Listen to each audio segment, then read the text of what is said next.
Picture a factory in rural Egypt and this is probably what you'd expect to find. It's locally owned and staffed by local workers, packing vegetables grown in the nearby fields.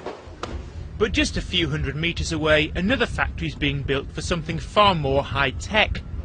If all goes to plan, Samsung will soon be making televisions here in the South Korean giant's first foray into Middle East manufacturing. For decades, investors have neglected this part of Egypt. But this man wants to change that. He's Beni Suef's governor, and he's trying to put his district on the map as a place companies can come and do business with minimum fuss.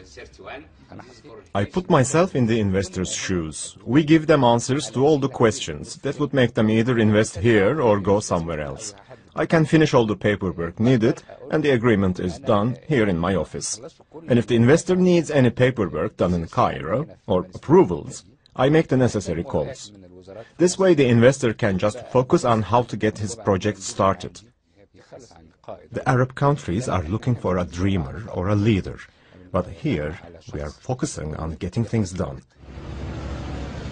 Beni Suef's been upgrading its highways and building bridges to impress exporters with improved access to ports like Alexandria and the Suez Canal.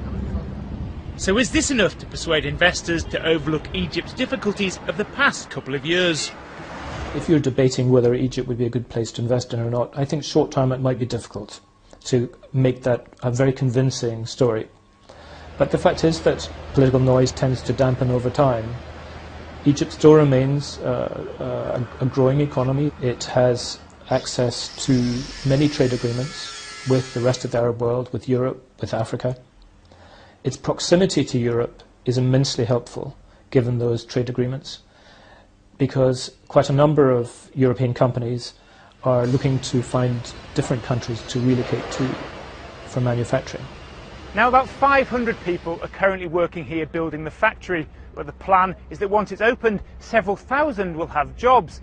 Now this is a region with very high unemployment, and so in good news for the local labour force, one condition of this building going ahead is that 80% of the staff must be from the local area. And despite this region being new to industry, the company is confident in meeting that target. One of the reasons why we decided to invest in Egypt is because the population stands at over 90 million. The key members of our team will be recruited from Cairo, but we'll hire engineers from local universities and local secondary school leavers to work on the factory line.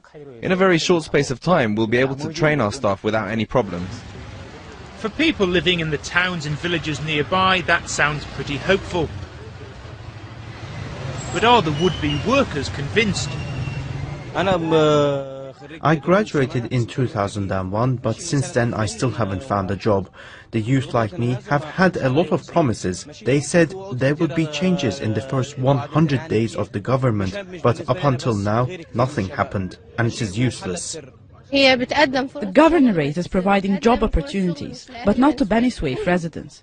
They give the jobs to people from Cairo, and there's a lot of favoritism.